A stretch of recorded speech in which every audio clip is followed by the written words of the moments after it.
Trying to be doing that bullshit. On some good news. Yo, did you hear about this shit? Okay, well, first of all, I got a little pushback for my opinions on Black Panther. Oh, did you? Know?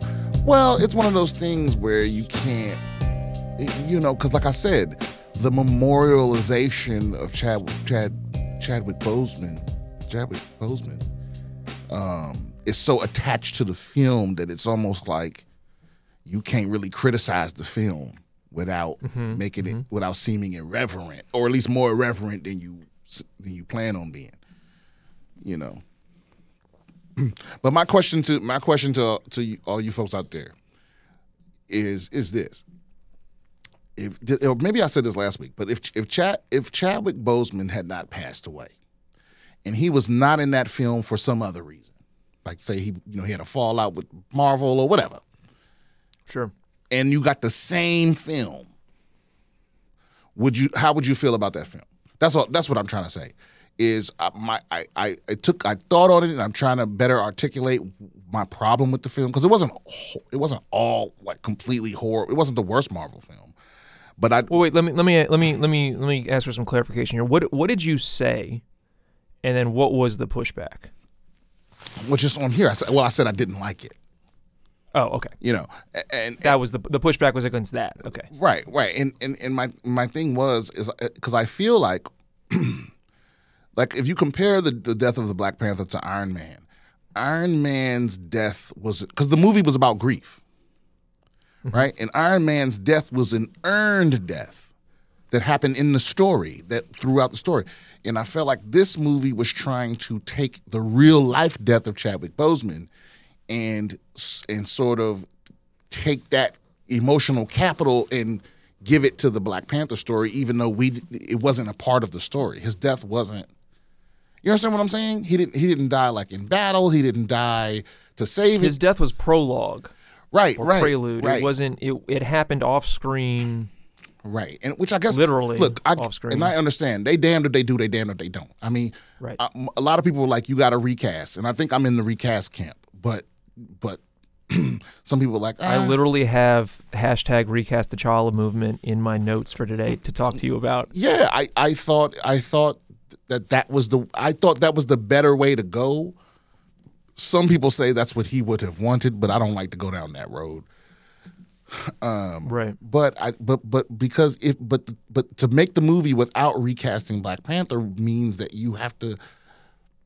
It's like you're telling half a story. It's like if you started any story with someone died. That person usually isn't the focus of the story. You understand what I'm saying? Like right. That death isn't the emotional response to that death isn't what carries the story through, because. Like if you knew nothing about this universe and the story just started with T'Challa died, you would be like, what? Why do they keep talking about? You understand what I'm saying? It was like I don't know. I just and I'm not even criticizing it for like the CG. Like some people had a problem with the CG. Some people just are racist and they don't like anything that's just for Black people. But I'm not. Right. I'm not addressing those because they pop up anytime there's a movie with a woman. They these same people or a Black person or anything that's not just like white people or some people just gonna hate it, but I'm not addressing those people because that's ever present. But I mean some people criticize the CGI seemed lackluster. Some people hated the casting, the villain casting. Yeah, I don't know how I'm on the fence about that. But I just didn't think it was a good story. And I didn't think that the action was good either. Like there were good moments in the action, but none of the fight scenes were very good. And then they took these weird moments to try to like go, oh yeah, this is part of the MCU, which is I don't know. Like I said, it seemed like a movie that was written by more than one person. Well, because it was. Well, right. so but in a lot of movies, most movies are, but I mean, it usually there's a singular vision behind it. You know what I mean? And it didn't feel like this movie. It didn't feel like, it felt like someone was compromising with someone. You could feel it on the screen. They're like, oh, this is 2 or 3 different things, and certain things were like tacked on or shoved in. And look, let's be honest, it was too long. And some people say, somebody sent me an article where they were basically like, well, though some of those moments had to be long because of the emotion. It's like, no, they don't. No, they don't. That's not good storytelling. It's like, you don't make a moment long just for the sake of it. Just because you can't say, I want this moment to be meaningful, so I'm gonna drag it out. You know what I mean? At least not to me. Not to me. A moment, just because a moment's long doesn't mean it's profound any more than just because you have a big dick means you're good at fucking. Well, I like that. I like how you went there. But yeah, I like that analogy. Right on, spot on. Speaking of which, have you heard? Actually, I'm really. It wasn't speaking of which. That wasn't a good segue at all. I meant to send this to you. I didn't. This article. Cows fed hemp act stoned and produce milk containing THC. Did you see this? Oh shit! No, I did not. This is from livescience.com. That's always iffy, but right. Any of these science blogs or whatever, they kind of they say the dairy cows fed hemp, which is not yet an approved animal feed, behave strangely and produce milk with THC. The dairy cows wobbled unsteadily on their hooves, their tongues lolled about, and the membranes of their eyes reddened. What triggered these odd symptoms? A diet of industrial hemp, researchers say. The cannabis-derived product didn't give cows the munchies. In fact, the cows decreased their overall food intake. In turn, they produced less milk, but the milk they did yield contained detectable levels of both Delta-9, THC, the primary high-inducing compound in marijuana, and CBD, which exerts some effect on the body but isn't psychoactive. So what I need before 2025, I need bacon from hemp-raised hogs. Wow. Can we get that? Can we get weed bacon? I mean, I've had weed bacon, but it's the weed was put on the bacon. They got like cannabis oil and shit like that. Mm-hmm, but what about but organically, just bacon that got weed in it? Brian, you shouldn't be putting this out on the podcast because this is $1 billion idea. I mean, well, they ain't gonna let me have it anyway. You know what I mean? You know what I'm saying? They name one industry where a black man run that whole motherfucker. They ain't gonna let that shit happen. So they're gonna be like, yeah, they might put my face on it. You know what I mean? Like Aunt Jemima. They might put like my silhouette on that motherfucker. You're gonna be the new Land O'Lakes Indian girl? Yeah. Weed bacon. Here we go. Weed bacon. Yeah, or weed steak. Because they didn't say anything about the meat. I guess they haven't killed one of these cows. So I don't know if there's THC in the steak, or even if it would still be in there if you cooked the steak. Well, see, this bothers me right here because they say that it seemed like the scientists got it down to the 1 yard line and then just stopped because it says, though the researchers found THC, CBD, and other cannabinoids in the cow's milk, they didn't test whether or how drinking that milk would affect human consumers. How do you not test that? Yeah. And look, it says in the first week of the trial, researchers swapped some of the cow's corn-based feed for hemp made from whole C. sativa plants, which contain low doses of cannabinoids. Then for the next 6 days, they fed the cows a high cannabinoid hemp feed made from flowers, leaves, and seeds of the plant. The whole plant feed had no effect on the cow's health or behavior, but within hours of switching to the flower feed, the bovine's breathing and heart rates fell unusually low. These are rare symptoms in cows that only occur in the course of serious illness or can be pharmacologically induced. The researchers noted the cows drooled, yawned, and produced more nasal secretions than usual. Yeah, they high. These guys making money just to be like, oh, I gave a cow weed and it got high. Wow, what a concept. I mean, because I know that there's very little THC in hemp, right? But it doesn't take much when you got a tiny brain. There is not. But I mean, they're also giant though. Doesn't body weight affect what the cows? how much THC you need for psychoactive effects? I don't think so, man. I don't think so. Really? Nah, because I think I don't know. Somebody out there tell me correct. Actually, there is somebody I can call actually, but I'm not sure if how big you are matters because I think it goes straight to the brain. Now how big you are, I think it affects your tolerance in the long run because how big you are determines how much is stored in your fat. And I think when that fat burns, you sort of have this ever high that it's a low, But look, let me ask the homie JP. I mean, he would know the answer to this question, so let's hope this motherfucker answered the phone.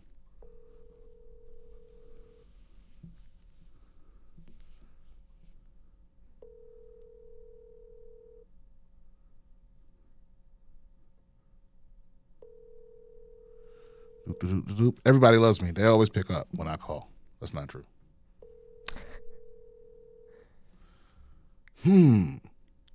So according to this guy, which this is just a core thing, so huge grain of salt here, but they're saying exactly what you're saying, which is the amount of fat a person has doesn't necessarily affect how high they get. That is more due to the metabolism of that particular individual. However, it will affect how long THC stays in your system. THC houses itself in the fat tissue. Hey, what up, Frank?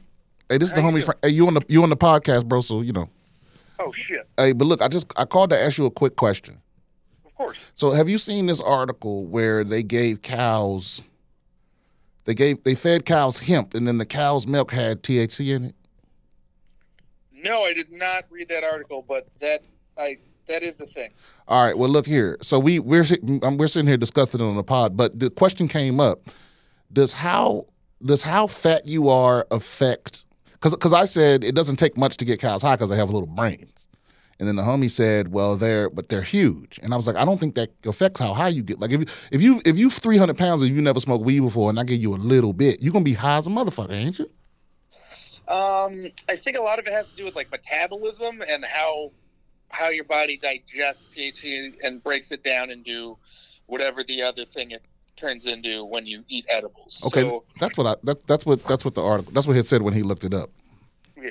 So I tried to call JP, but he failed me. So hilarious. Yeah.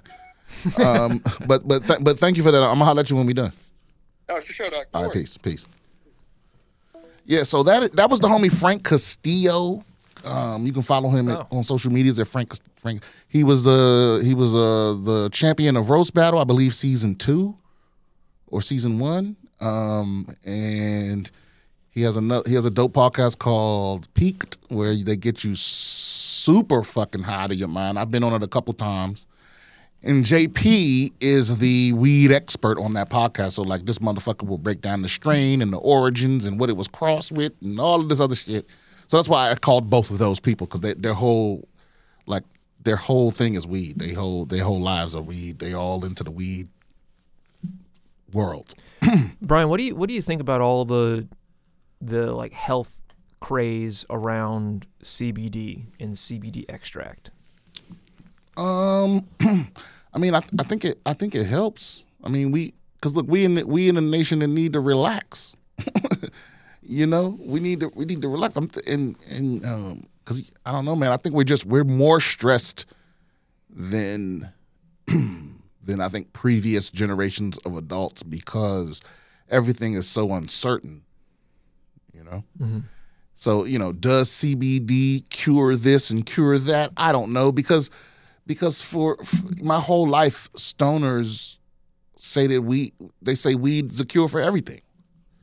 Every time there's a new disease, the stoners tell you how weed helps. So, there has been some research into it, and I mean, it certainly doesn't hurt. For me, it's very random.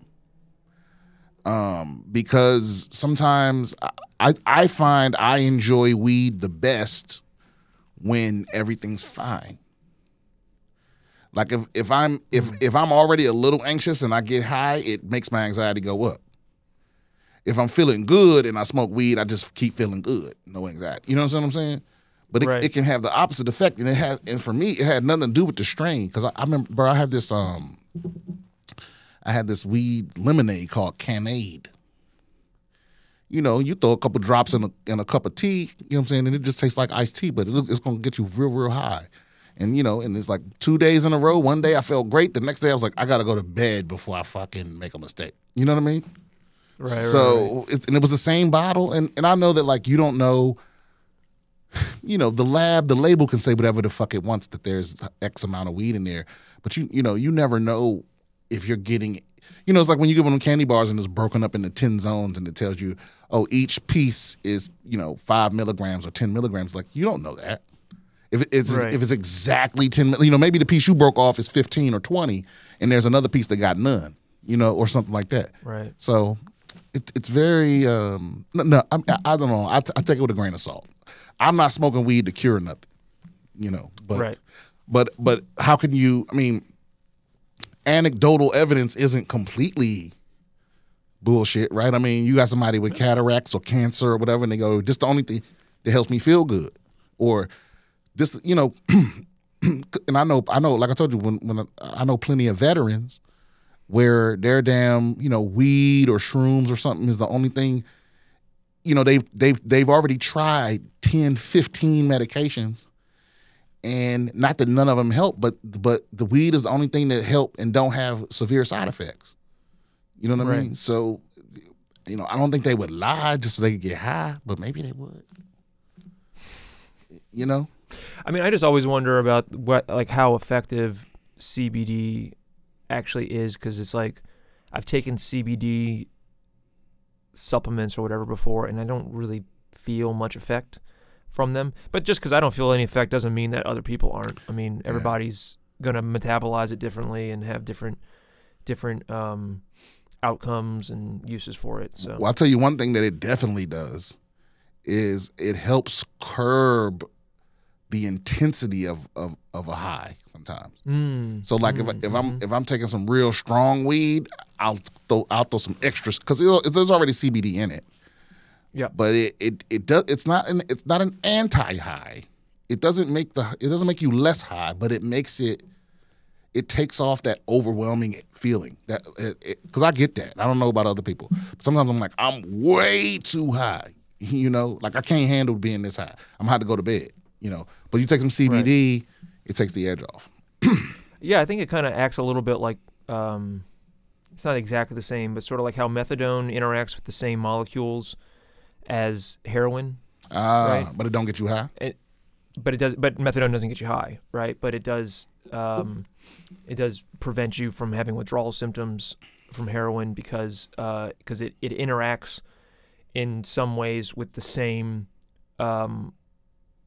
physiological lock and key mechanism inside your brain, right? Yeah. And I think CBD does something different, something similar, where it interacts with the same receptors as THC does, and it does get you a little bit high, but it's not as overwhelming, like you said, as full THC. There are very little psychoactive effects. Yeah. So you know. But again, guys, none of us are scientists or any of that shit. So who the fuck knows? I mean, am I high now? I mean, a little bit. I'm drinking a seltzer. Yeah, I mean, you know, that's another thing too. So I've always had squinty. I've always looked high from the time I was a child. Right. I've sent you the picture before, right? And I'm high often. I'm not a stoner the way that my reputation. My reputation is that I'm a stoner, but in reality, I just look high and then I'm tired all the time. So but I'm not high most of the time, you know. But my point is, I hate it when people ask me if I'm high. Are you high? As if this, like, because when is the moment when you stop being high? I mean, if I smoked at 7 a.m., I mean, is there THC in my, would I pass a piss test? No. Right. Do I feel high? No. Not really. A little bit. But I think that's rude. It's rude to ask somebody if they high. Unless you ask me if I want to smoke first. That's the only time it's not rude. Now this you said the newest stuff is at the top? Newest stuff is at the bottom, but now it's kind of all mixed up. And I also have some other articles that I didn't send you yet. But okay, let's bring this up because this is crazy that you didn't even mention this. Hold up. Voters in 4 states approve effort to wipe slavery and indentured servitude off the books. Okay, I didn't know that needed to happen. Voters in 5 states on Tuesday were asked whether to update their state's constitutions to remove slavery and indentured servitude. Although the 13th Amendment to the U.S. Constitution prohibited slavery in 1865, it allowed an exception for crime whereof the party shall have been duly convicted.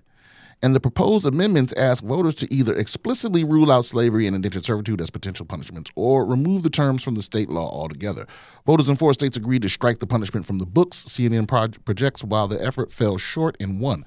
How did it fall short? I mean, when you see which state it is, you'll know. Okay, okay, and it starts with Alabama. I'm going to guess it's that one. I don't know what the other 3 states are, but I'm going to guess it's Alabama. Here we go. Voters in Alabama approved a ballot measure that will overhaul. Okay, so they approved. All right. Oregon. Voters in Oregon is sneaky racist. But you know what? Let me look at what all 4 states. Okay, Tennessee, Vermont, Louisiana. Oh, that's hard to guess. I'm going to say... Because Oregon is sneaky racist. I'm gonna say Tennessee. All right, here we go. Oregon, voters in Oregon approved. Okay, Tennessee voters approved. Wow. Vermont, a measure to amend the Constitution passed. Okay, so Louisiana. Louisiana voters rejected an amendment that would have changed the state's constitution by explicitly prohibiting the punishments.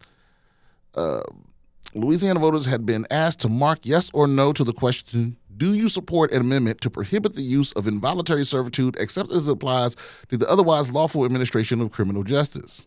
And they voted no? You know what I think? I think that question, the wording of that question was too confusing for people in Louisiana.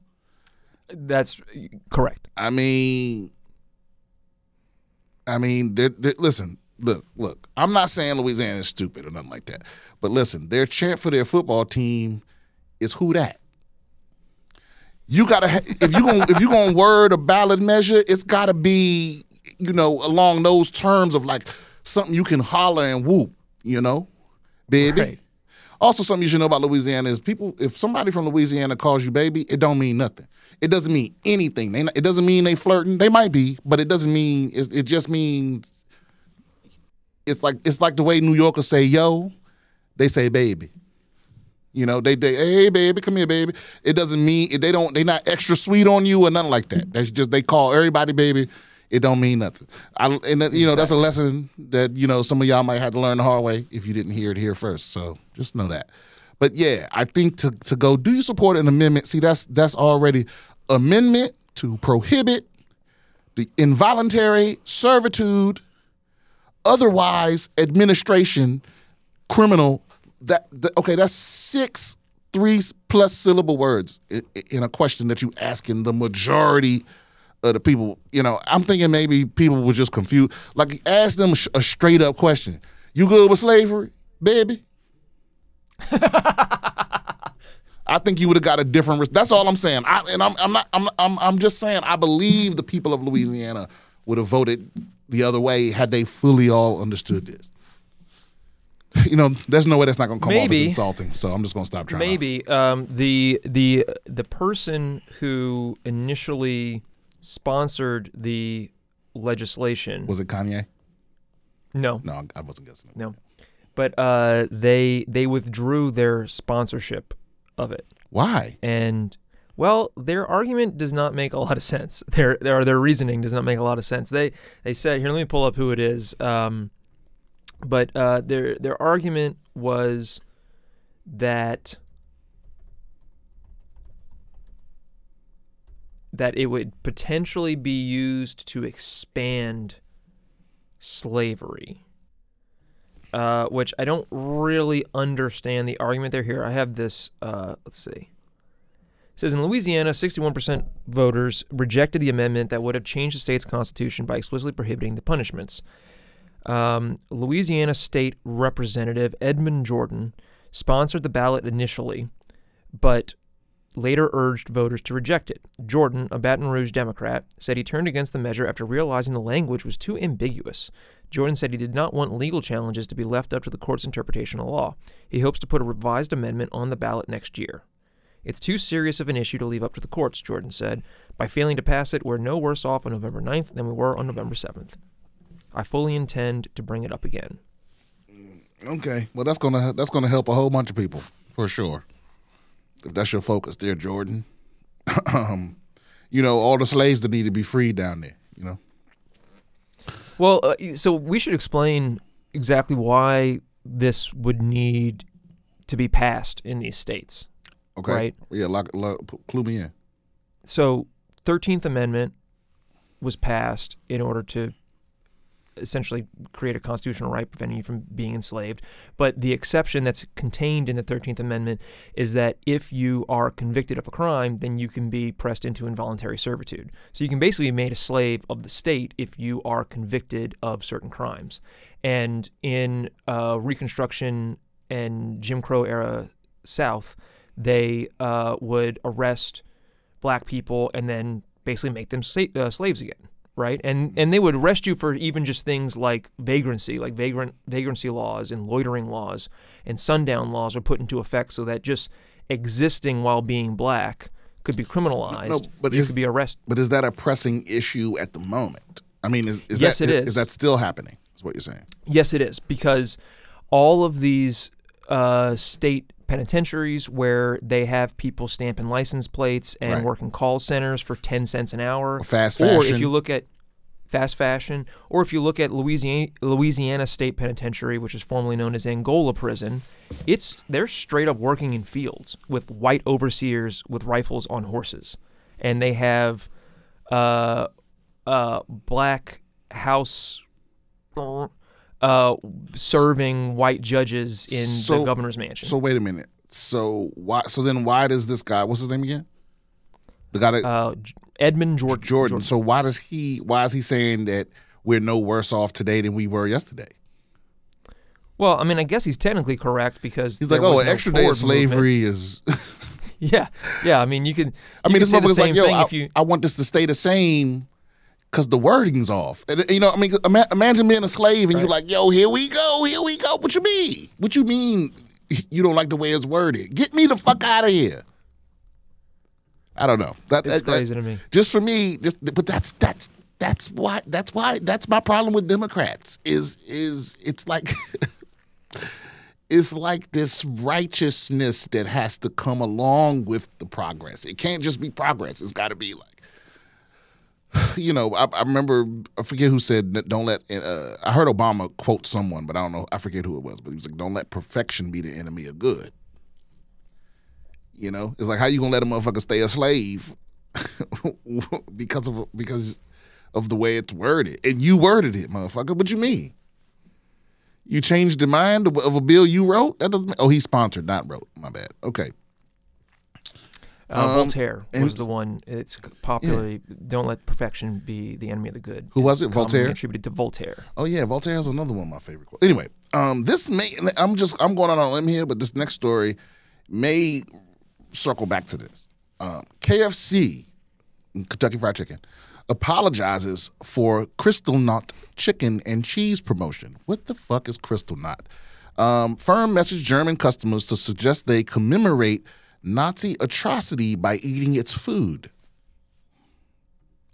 KFC has apologized for a push notification sent out via its app, inviting German customers to celebrate the anniversary of the Nazi Kristallnacht pogrom against Jews by ordering fried chicken and cheese. Okay, you know what? First of all, that's what you get for having the KFC app on your phone. What are you doing with push notifications enabled? You ought to be ashamed of your damn self. It sent the message to its customers on Wednesday, the 84th anniversary of the Night of Broken Glass. I'm guessing that's what Kristallnacht means. Glass night, right? In which Nazis led gangs in the torching, vandalizing, and ransacking of Jewish shops, businesses, and synagogues across Germany. The event is seen as the beginning of the Nazi systemic attempt to annihilate Europe's Jewish population. KFC reached out to its customers with the message, commemorate Kristallnacht, treat yourself to more soft cheese and crispy chicken. Now at KFC. How the fuck does that get past everybody? How? How does that get past everybody? Nobody was like, hey guys, not only is this worded a little off here, but Kanye, you know, it's like, look what happened to Kanye. Y'all playing games. Y'all playing games. And I don't know, which is why it's wild that I didn't hear more about, are Jewish people not in an uproar about this?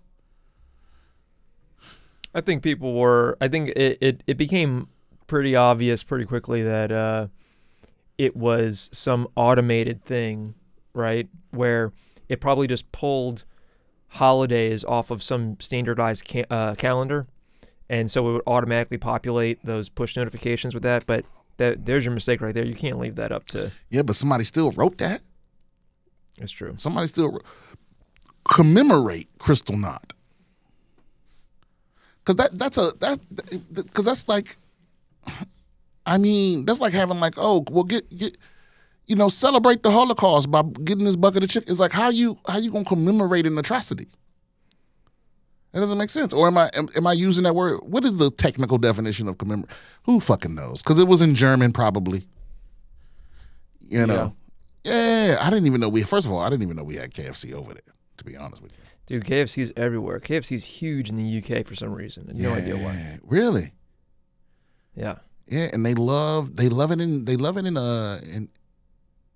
I want to say Japan, but it might be China. One of those places where it's like everyone goes to KFC on Christmas.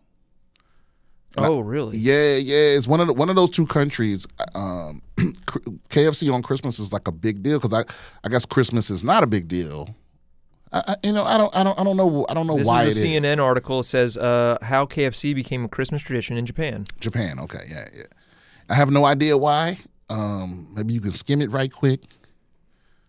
It says in Japan it is customary to eat chicken at Christmas. Every year I order the party barrel and enjoy it with my party barrel. Jesus. I like the delicious chicken and the cute picture plate that comes with it as a bonus. And they're like, commemorate the destruction of Nagasaki and Hiroshima by ordering this 3-piece, this $5 fill-up or whatever. I guess they don't call them dollars. What is it, yen? Yeah, they have yen. Is it yen? Is that Chinese or Japanese? It's kind of pronounced in the U.S., like an English speaker, it's kind of pronounced the same, but it's yuan, Y-U-A-N is the Chinese, and yen, Y-E-N is the Japanese. Commemorates surrendering to the Allied forces with this 11 yen, fill up. Okay. Did you hear about the soccer team that commemorated 9/11 in November? No, what they do? There was a soccer team that was saying, remember 9/11, and they posted it on November 9th because in the UK they do the dates the opposite way, where it's day and then month. Oh, okay. So they thought that 9/11 had happened on the 9th of November as opposed to the 11th of September, and then they got roasted on it. Roasted for it on the internet. That is lovely. That is lovely. Well, that's what they do a lot of stuff wrong over there. They say H, Z, schedule, Aluminium. That's one I don't fucking get because there's no extra I in there. Well, you know why. It was just to differentiate themselves from us. They also say lieutenant instead of lieutenant. They say lieutenant, which is way less cool than lieutenant. I could go on, but I love the UK. I just don't like them. All right, let's get to some of the fan stuff.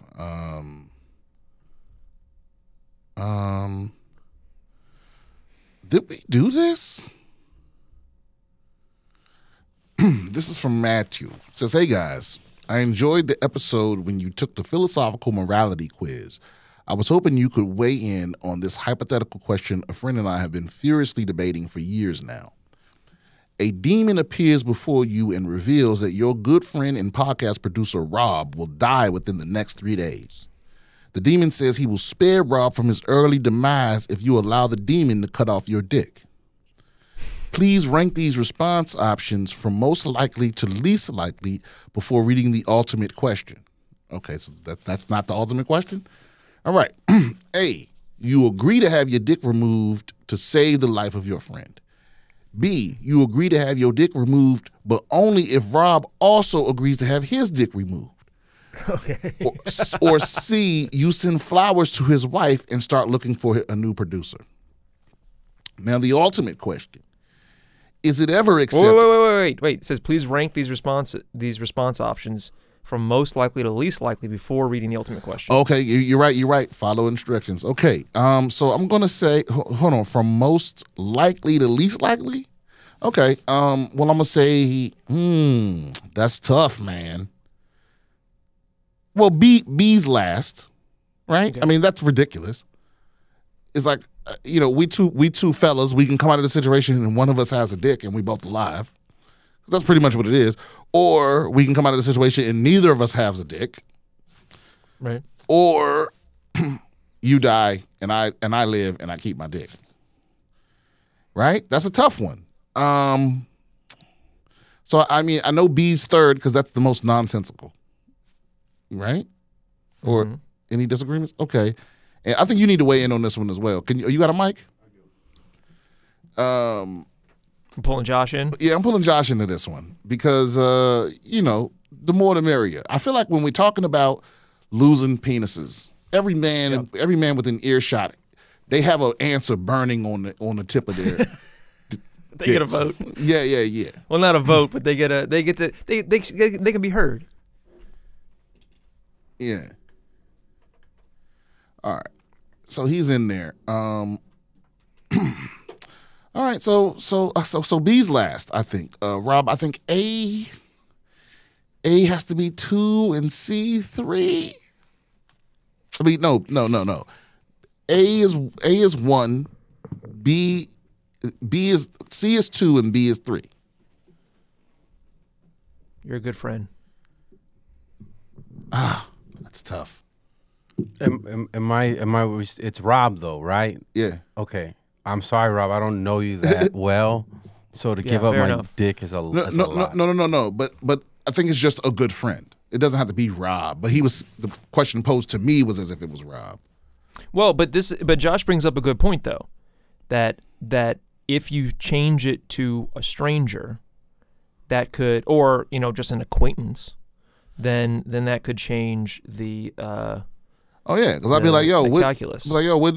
I don't got nothing to do with you making deals with demons and shit. Like, what deal did you make with that demon? What the fuck they got to do with me? Yeah. I'd be really upset at my friend for making that deal and then putting me in that situation. So I think he should be a man and say, you know what, dude? I'm gonna take the L on this. I'm gonna die. So you saying C? Yeah, that's number 1. C's number 1 for you. What about number 2? I'm petty. We're both chopping our dicks off. You're not gonna make fun of me calling me dickless, and you have a dick. Wow.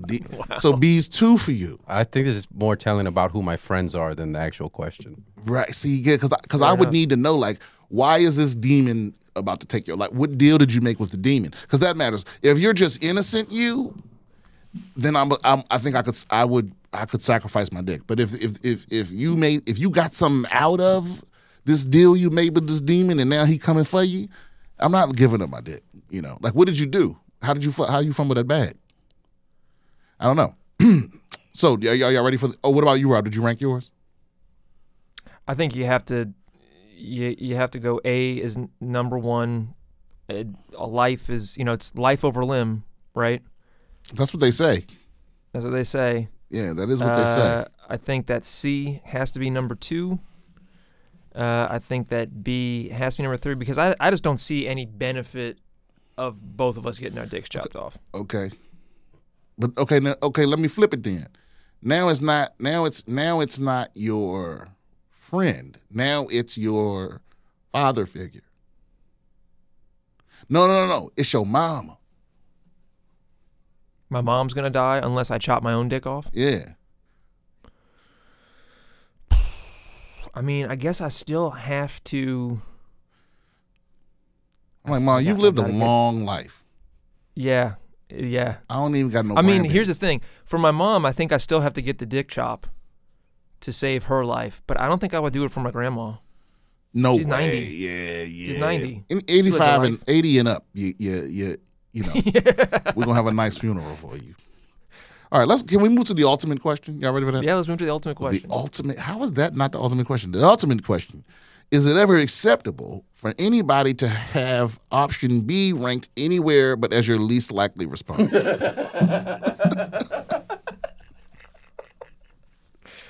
No. Well, you know. Well, Josh disagrees. Josh says B is his second response. I'm thinking of a specific person who I know would make fun of me after, be like, man, I made the deal and you lost your dick. And it would just be on the podcast all the time, and I would hate him for it. Oh, you talking about Castillo? No. I'm talking about another guy. Josh is bringing up an external factor, which I think is not necessarily included in the question, but is also not excluded by the question, which is this question sort of implies or assumes that the person who's going to die is a good friend of yours whom you respect. But there is a line at which that person is somebody where you're like, no, they got to go. Agreed. Even if they're a friend. I know friends who I would not... I know friends who want to die. So, like, I'm not going to give up my dick for them. Yeah, you're right. I know. I mean, I don't have a lot of friends, but there ain't very many people I'm losing my dick over. I mean, because sometimes it's like that's the only source of pleasure. Because I tell you what, like I said, I've tried all sorts of antidepressants and stuff, and beating my dick is the only thing that works for sure. Every time. It's short-lived, but that's pretty much all I got. It's 100% effective. Yeah, unless they come out with Prozac 2 or something. All right, this next one. Andor and white rappers. This is from Wicked. Hey, Brian, big fan of your comedy. I was wondering if you have seen the Star Wars show Andor. It's incredibly good, not just for Star Wars show. It tackles how morally complicated revolution can be under a fascist government, the human cause for the greater good. It alludes to socialism and anarchy and how the Star Wars rebellion could have actually formed. Highly recommended, and I hate pretty much everything in Star Wars since like Empire Strikes Back. Though it might be up your alley based on listening to the podcast. Love the content and comedy. I apologize for the bad punctuation. I learned to write from being a rapper. Okay. Speaking of which, I just participated in this daggone it's like a hip hop history class. Or I don't even know if that's how they would describe it. Oh goddamn! It ain't even in here no more. What the fuck? Okay, yeah, it's called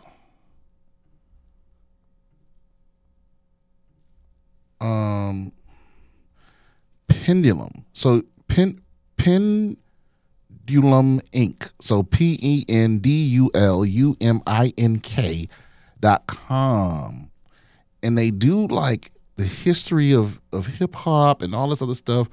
And they have like, they have classes on like, it's like for rappers. They have classes on like timing, delivery, history and all this other stuff. And I was at the legendary, so I don't know if it was a commencement thing or whatever, but I was just allowed to be like a fly on the wall. But Method Man was like the special guest, and then Pete Rock popped in, and a bunch of other people popped in. I want to say, it was a long list of like old, like legendary, like old heads that like popped in, while Method Man was just talking about rap and the importance of delivery, and it was awesome to just be a fly on the wall. And they do classes every year. And your graduation, you always get like legends like this that pop in. The people that run into legends too. I heard of it from Chilla Jones, who's a renowned battle rapper, you know, but Oh shit! Inspect a deck. yeah, they have a long list of people that's coming in this class. I mean, bro, you could bet you couldn't even hardly get in this motherfucker. It was like hundreds of people in here. It was crazy, and it was just crazy to listen to the legends speak. And you know, it was something dope you might want to sign up for. I don't think it's that expensive, but they're about to start up again. So looking at that, and again, I'm not affiliated with this at all. No one's paying me. I don't sponsor me. Most of the niggas don't even know that I was there or who I am. You know what I mean? But I just think it's dope, so I'm spreading the word. Okay. Anyway, this guy learned how to write. He learned how to write from rap. Okay, and would love to share my album if you're interested. Oh man, I was hoping that was not gonna be the next thing. Okay, but I'll listen. I'll listen to it. Not looking. Yeah, he says right after that, not looking for you to advertise on your show or anything. Just a big fan. Send you a link. Okay, well look, if it's dope, then I'll be honest with you, and if it's not, then I'll be honest with you. The album is called Comedian, and it's about how rappers and comedians lead similar lifestyles, meaning we turn our pain into entertainment. Is that what we do? Or maybe we suffer to entertain. But yeah, I mean, I guess that's a deeper philosophical thing. I love the music, and I'm very passionate about it, but I've done multiple all-white rapper shows, and something just feels off about it for me. The music is therapy, and in a way I have to do it so I don't lose my goddamn mind, but I think white rappers could be an interesting topic on the podcast. Where's the line type thing? Like between from McDonald and LP. I think you meant Macklemore. Or maybe, is there a McDonald rapper? Tom McDonald. Oh, Tom McDonald. Okay, yeah. Yeah, thanks for your, I don't know who that is. Yeah, thanks for your art, and sorry for the long email and horrible punctuation. Punctuation? I mean, there is no punctuation in this whole thing. I don't know. I see one comma in this whole motherfucker. He wrote it like lyrics. Right. It's like free prose. No, see, that's right? what I thought. I thought I was gonna get to the bottom of it. He was gonna be like, "Now, if you go back and read this whole thing, it rhymes." And I'm like, "Oh shit, I'm listening to this album." The first letter of each. I mean, but listen, white rappers. I mean, bro, I don't care about white rappers in the sense that like. Rap is one of those things like comedy, like you gonna sink or swim, you know? And obviously you're gonna get somebody that has commercial success, you know, because they're white. You know, I mean, it's just like everything else, where it's like you can get away with you don't get the respect of your peers because you hyped by the industry, basically. You have to earn that. Like when you on stage and you doing your music, it's like the reaction you get is real and pure. So you don't get to cheat.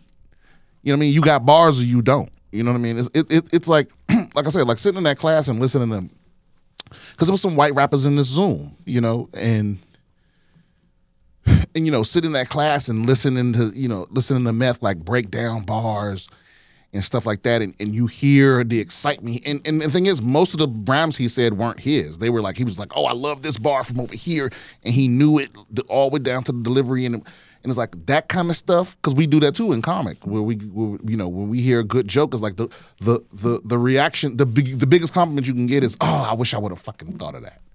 You know what I mean? And so it's like you don't get that just because. You got to earn that. So I don't care if you white or brown, like if you Indian rappers, it's Swedish rappers, it's motherfucking rappers all over it's rappers on every continent. But if you can't spit, you can't spit. Right? Now, That's a completely separate thing from making music. Now maybe, because you didn't say MC, you said rapper, but so, making music, because there's a lot of people that can spit that make shitty music, and vice versa. It's people that make good music that aren't that good lyricists. But, and some people got the total package. But my point is, you are what you are in rap. You're an industry plant that's got mediocre everything, or you're a legendary MC that nobody would dare test your pen or test your mic, or you're somewhere in between, and you are that. You don't get to decide. You don't get to cheat. So, I don't give a fuck if you're a white rapper, because I don't know of any. At least I don't know of very many white rappers that had like amazing success that weren't pretty dope.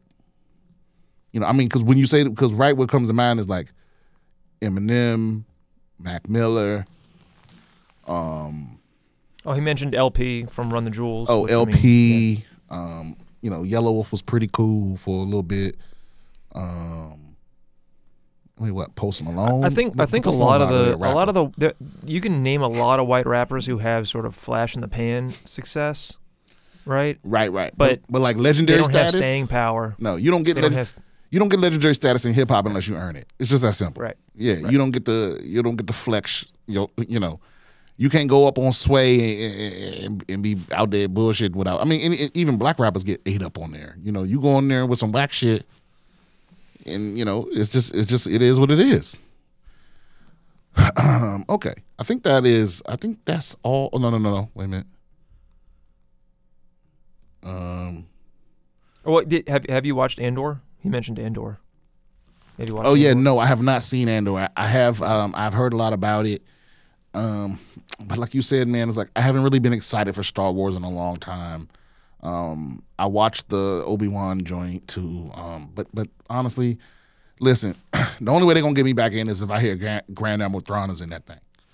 You know what I'm saying? Give Grand Admiral Thrawn his own show, and I'm back in there. Mithranwudo is a monster, it's a fucking menace, and I would love for him to have his own show. Then I'm on board. They're definitely going to bring out Thrawn at some point because I don't know if you saw this, but you know how they had that Galactic Cruiser hotel that Disney's running? They had this thing called the Galactic Cruiser, which is supposed to be like an immersive multi-day event at this resort that they run where it's supposed to be like you're on a Star Wars universe galactic cruise liner, right? And in that the captain of it is the species of alien that Grand Admiral Thrawn is. So they're kind of testing the waters with bringing in the extended universe species and stuff like that. So I think it's only a matter of time not him. before, not him yet, but dude, we need Thrawn. Know that it's only a matter of time. We need Thrawn up in this motherfucker, man, because it wasn't his species; it was him. I know. It was him. I'm just saying. Yeah, it's like what it is. What I hate is that it's like Disney is afraid to go too smart. Yeah. There's never really no big twists in a Marvel thing. You get good action, you get a solid story, but it's never overly complicated. It's never, there's never some intricate shit because it's like they're afraid. It's almost like they've forgotten that their audience is all grown. We're all old now. Like I can follow it, and even if I don't, the moment an episode comes out, it's a whole subreddit dedicated to breaking it down like A24 movies. Dude, check out Andor. Check out Andor. I will check it out. Speaking of which, I didn't like Obi-Wan, but I liked Andor. Oh, somebody told me to go see Ghosts of Inisherin, I think it's called. A spiritual successor or follow-up to In Bruges. And it was okay. I liked how it started out, but it all ended up being quite pointless. So, that's how I felt about it. I forget who told me to go see it. I went and saw it, Did you like In Bruges? I loved In Bruges. Yeah, it's a great movie. Yeah. And this movie was good. It just wasn't. When you see it, I'll see how, because I hate to tell you how I felt before you see something, but you'll see. And one more email. We got one from Butthole Sunning.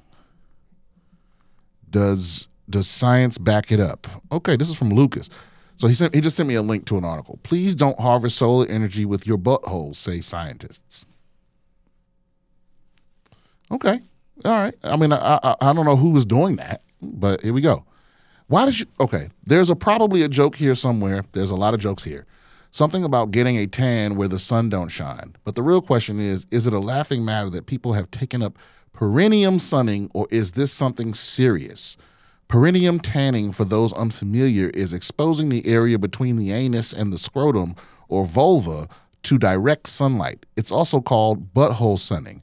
by those who want to get right to the point, and yes, it generally requires you to expose the area by holding your legs up in the air while you sunbathe. The Instagram post that seems to have started it all is from a woman who goes by Metaphysical Megan. Well, why are you listening to a bitch named Metaphysical Megan? I mean, come on, y'all. Come on, y'all. Like, bro, I remember the last time I was on your mom's house, or maybe the time before that, it was a bitch that said she was from another dimension, that she needed money to, she was running an interdimensional school for children. The children were beings from another dimension. She was running their preschool, and she needed Earth money for that. Okay, Metaphysical Megan, and I forget what she called herself, but you know, she did it with a straight face. She claims that perennial sunning is actually an ancient Taoist practice, and that just 5 minutes a day leaves her energized for hours. So much so, in fact, that she's given up coffee. She also, because I imagine having a sunburnt taint will keep you up. She also claims it can give you not only a boost of overall energy, but better sleep, improved creativity, and a more regulated circadian rhythm. The sun on your butthole. To get the lowdown on exposing your down low to the sun, we talked to Dr. Evan Goldstein, the founder and CEO of Bespoke Surgical. Those two words should never go together. Bespoke means custom, right? Yeah. Or let me. Hey, Google, define bespoke.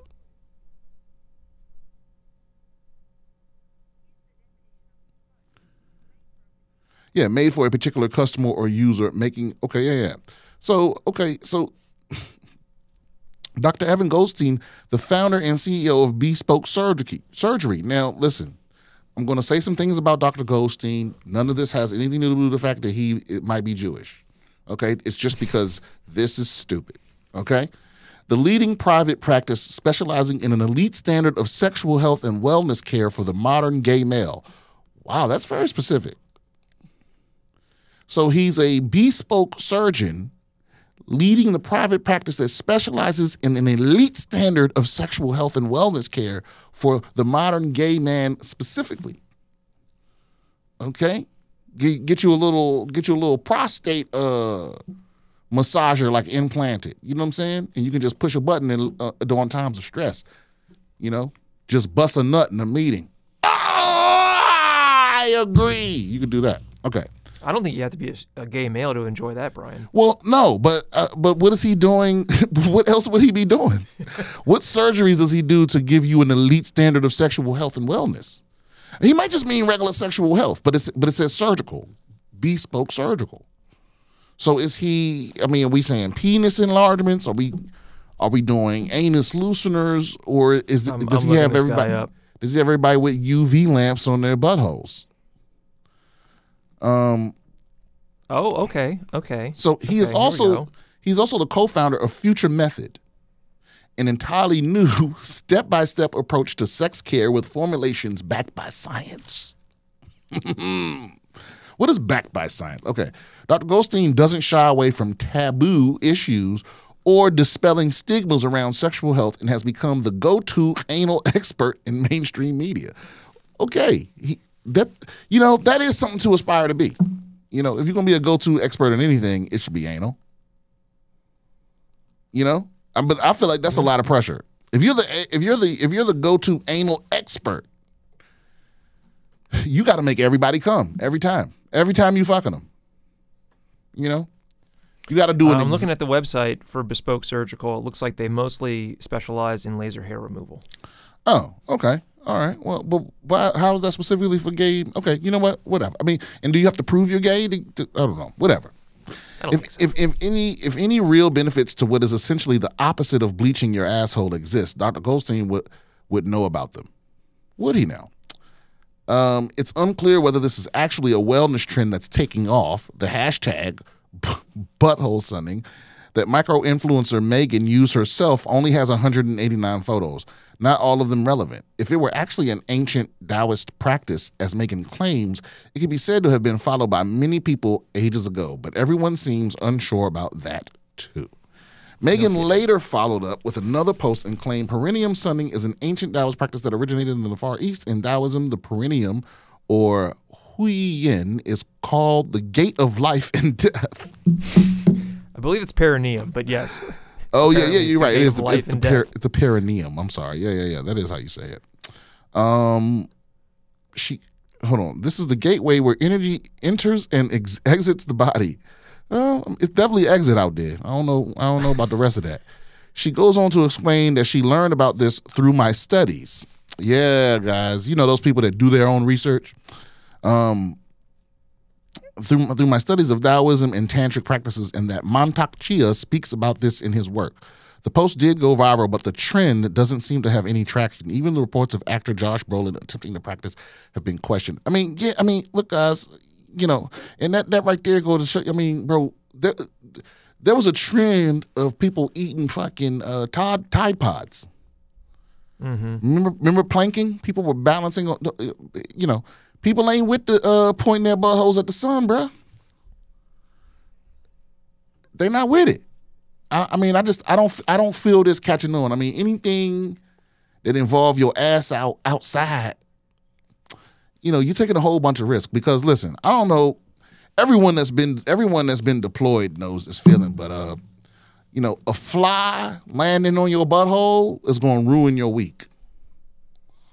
It's going to ruin your week. Because anytime you have an intimate interaction with a bug, you want to find out as much as possible about that bug, and then the more you find out, the more it fucks with you. You know, flies have, I forget what they call it, but it's a digestive system that's just one thing. It's just in and out. So every time they land, they either throwing up or shitting.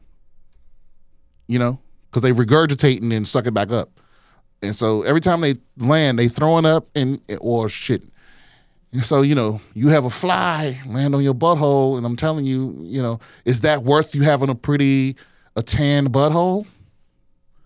I don't know. I don't know who needs to do this. I don't know who is seeing your asshole and is like, oh, this is just too pale. This is just too. Who's getting that far?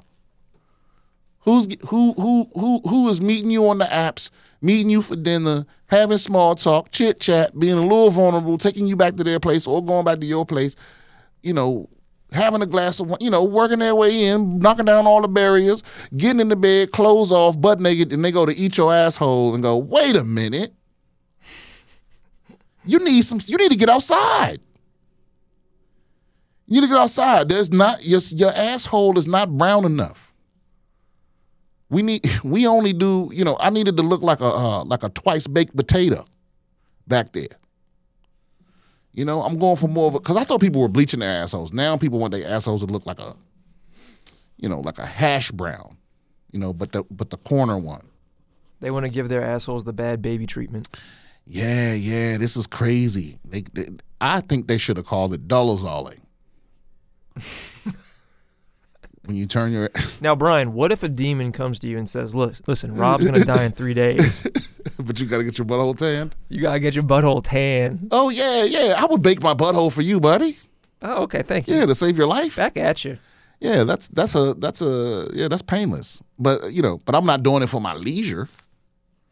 Right. You know, I ain't out here with because I don't even see what the point of that is. Anyway, recent concern about sun exposure and its connection to skin cancer risk has many people cutting down their time in direct sunlight, and many healthcare providers simply don't feel comfortable claiming any time exposed to UV light is safe, especially without sunscreen. So now, see, that's another thing. Now you got to put sunscreen on your butthole, which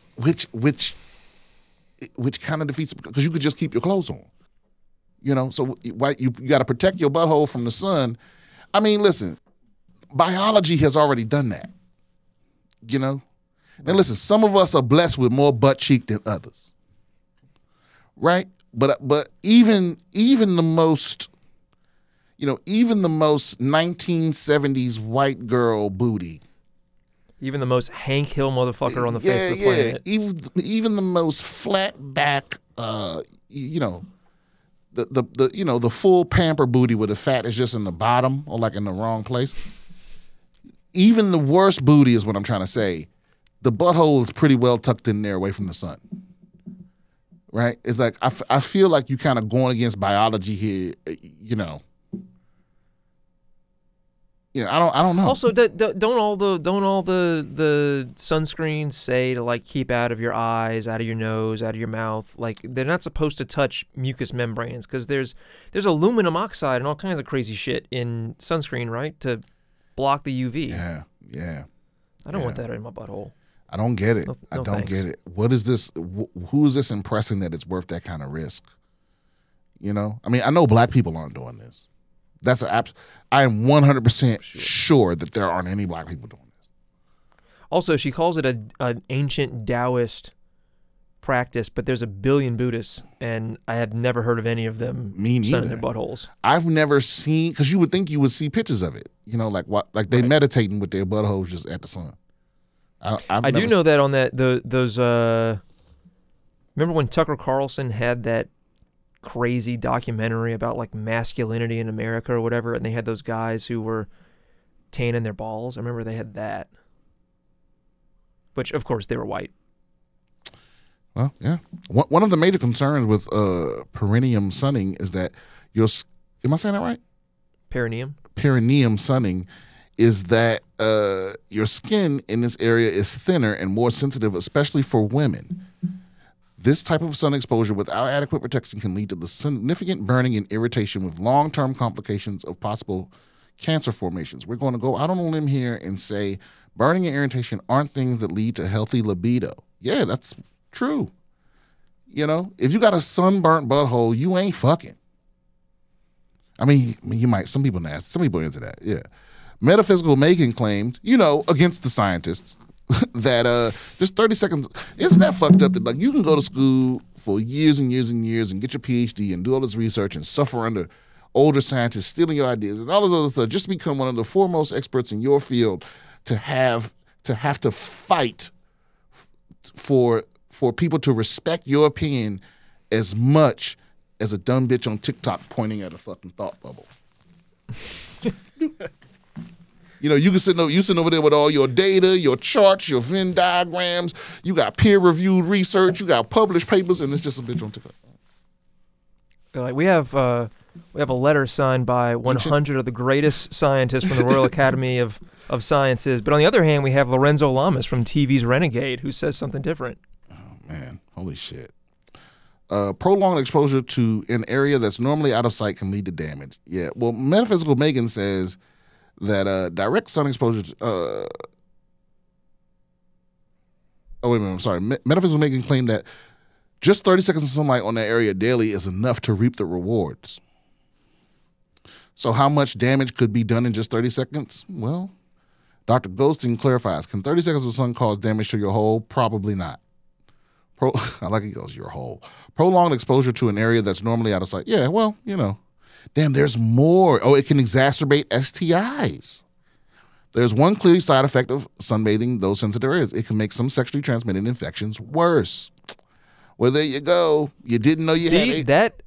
That's surprising to me. I would have thought the opposite. I would have thought there would have been a disinfectant element to sunlight, but they're saying that the stress on those areas due to the sunlight can actually exacerbate infections. Studies have quoted herpes simplex virus being exacerbated by sun exposure.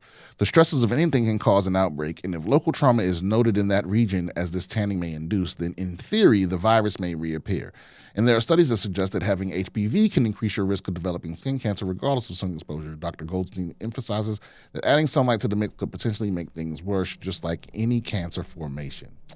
All right, well, you know what? This is one of those articles that just keeps going and going and going, but I think the general consensus is consistent. Nobody's sunning their buttholes over here, son. One more article, then we can get the fuck out of here. Okay. So let's go.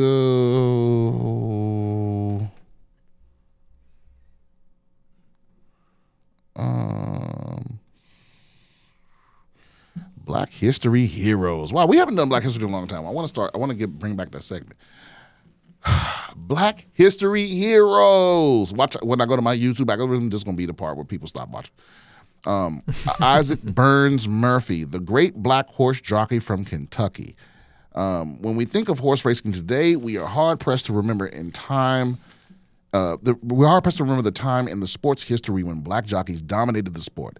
As a matter of fact, all but one of the 15 jockeys riding in the first Kentucky Derby were African Americans. Isaac Burns Murphy was the first black jockey to win 3 Kentucky Derbies and is considered one of the greatest American thoroughbred horse racing jockeys in history. There is no chance that his record of winning will ever be surpassed, said Hall of Fame jockey Eddie Arcaro, referring to his 44% victory rate that has never been equaled. Isaac was born January 2nd, 1861 in Lexington, Kentucky, a free man who's worked as a bricklayer before joining U.S. colored troops in the U.S. Civil War. He died as a prisoner of war at Camp Nelson. His mother, America Burns, that's a fucking hell of a name, soon after changed Isaac's last name to Murphy. Burns. Yeah, as a tribute to her father, Green Murphy. America Burns, Isaac's mother, worked as a laundress. Wait a minute, why are they telling us about her? Isaac holds a record number of impressive wins. In 1882, he won 49 of 51 starts at Saratoga, New York. In 83, 85, and 86, he won races. That's 1883, 85, and 86. He won races at the Hindu Stakes in 1884, 1890, and 91. He won Kentucky Derbies in 1884, 85, and 86. In 1888, he won 4 races at the American Derby in Washington Park in Chicago. On May 23rd, 1887, he won the Latonia Derby in Kentucky. In 1890, he won in a neck-to-neck race against the great horse jockey Ed Snapper Garrison, a white jockey in New York City. He began to develop an off-season weight problem, ballooning to 140 pounds. That's ballooning? While this doesn't sound like much for a man, it is hefty for a horse jockey who aims to be light on his horse. Unfortunately, his constant efforts to lose weight adversely impacted his health. By 1895, Isaac had caught pneumonia. See, man, this is why. This is why you don't do Black History. Well, it's not. It's just that, like, when the podcast started, there was always a Black History segment. Mm-hmm. But it was like every story ended like that. Of like, unfortunately, they died young. Most of the time it was racism, but, sometimes it's disease, but it was never like, they live happily ever after to the long, ripe old age of 65 and, none of that shit. It was always like, they died young. The Klan got them. The government killed them. Right. But still, we're going to keep doing it because that's fine to be a small part of, Well, this guy's badass. I mean, he later on, in 1955, Isaac was the first person to be inducted into the National Museum of Racing and Hall of Fame. Wow. He's regarded by many as the greatest of all jockeys due to his record and having the highest winning average in any jockey in racing history during his lifetime. It wasn't until 1948, more than 50 years after his death, that someone broke his record of 3 Kentucky Derby victories. They didn't even say who that was. That is fucking impressive, And now there's an award that's been given out every year since 1995 that's named after him, and it's given to the highest winning average in North American racing. Although his 44% win rate is probably never going to be beaten, just because ever. The competition is so great at this point. And one last quick thing: I recently got another. First of all, if you're looking for like good fucking DVDs to like push your 4K setup and your Dolby Vision and Dolby, the BBC be kicking ass. BBC documentaries just be hitting. And I got one the other day called I think it's called A Day on Earth or something like that. And man, one of the best in my whole collection. Like, if you're trying to show off, that's the one.